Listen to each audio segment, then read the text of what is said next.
मी Poonam Lahoti, motivational speaker. मी आज आपल्यासमोर एक गोष्ट घेऊन आलेली आहे आणि त्या गोष्ट सांगण्यामागचं माझं तात्पर्य असं आहे की प्रत्येक गोष्ट ही पैशाने मिळत नाही। काही गोष्टी आपल्या अंतर्मनात असतात आणि त्या आपल्याला आपल्याकडेच शोधावे लागतात। त्या गोष्टी आपल्याला बाजारामध्ये विकत मिळत नाहीत। श्रीमंत घरची मुलगी होती, ती तिच्या वडिलांची खूप लाडकी होती। आता ही मुलगी श्रीमंता घरची आहे आणि वडिलांची पण लाडकी आहे। अर्थातच काय, या मुलीला पैशाच्या बाबतीत कोणतीच कमी नव्हती। या मुलीला हव्या त्या सर्व सुखसुविधा उपलब्ध होत्या। परंतु या मुलीला एक सवय अशी होती, तिला कोणतंही काम सांगितलं की ती तिच्या पैशाच्या जोरावर म्हणजेच विकत करून घेण्याची हिला सवय होती। कोणतंही काम विकत करून घेता येतं, ज्या गोष्टी आपल्याकडे नाहीयेत त्या पैसा दिला की आपल्याला लगेच उपलब्ध होतात, असं हिचं आयुष्याला पाहण्याचा दृष्टिकोन झालेला होता। एके दिवशी तिच्या वडिलांच्या लक्षात आलं की आपल्या मुलीला सर्व काही पैसा दिला की मिळून जातं असं तिला वाटत आहे आणि हे कदाचित तिच्या भविष्यासाठी चांगलं नाहीये। म्हणून तिला आता प्रत्येक गोष्टीची किंमत कळायला हवी। म्हणून त्यांनी विचार केला की आता हिला किंमत कळवण्यासाठी आपल्याला काहीतरी करावं लागेल। असं काही करावे लागेल की या मुलीला आयुष्यामध्ये भरपूर काही गोष्टी असतात की ज्यांचं सर्वस्व पैसा नसतो, हे तिला पटवून द्यावं लागेल।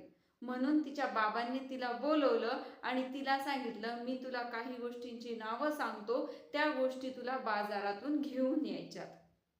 आता या मुलीला तर माहित होतं की पैसा दिला की सगळं काही भेटतं, हे हिचं रोजचंच काम होतं। म्हणून हिने देखील पटकन हो म्हटलं।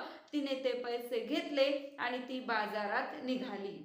आता ही बाजारात गेली। बाजारात गेल्यानंतर तिने ज्या वस्तू घ्यायच्या होत्या, ज्या गोष्टी तिला सांगितल्या होत्या त्या पाहण्यास तिने सुरुवात केली। एका दुकानावर दुसऱ्या तिसऱ्या असं करत करत ही मुलगी पूर्ण बाजारपेठ फिरून आली, परंतु तिला काहीच मिळाले नाही आणि ती तशीच घरी आली। तिने ते पैसे तिच्या बाबाला दिले आणि तिच्या बाबाला तिने सांगितले की मला आज एक गोष्ट कळालीये, काही गोष्टी पैशाने भेटत नाहीत, त्या गोष्टी आपल्याला शोधावे लागतात। त्या गोष्टींची पूर्तता करण्यासाठी आपल्याला आधी स्वतःला मेहनत करावी लागते। पैसा फेकला की त्या गोष्टी भेटत नाही। तेव्हा बाबांच्या लक्षात आलं की आपल्याला हिला जे समजून द्यायचं होतं हे हिला चांगल्याच प्रकारे समजलं आहे। परंतु तरीही बाबांनी विचारलं की तुला काय म्हणायचं आहे, माझ्या लक्षात नाही आलं।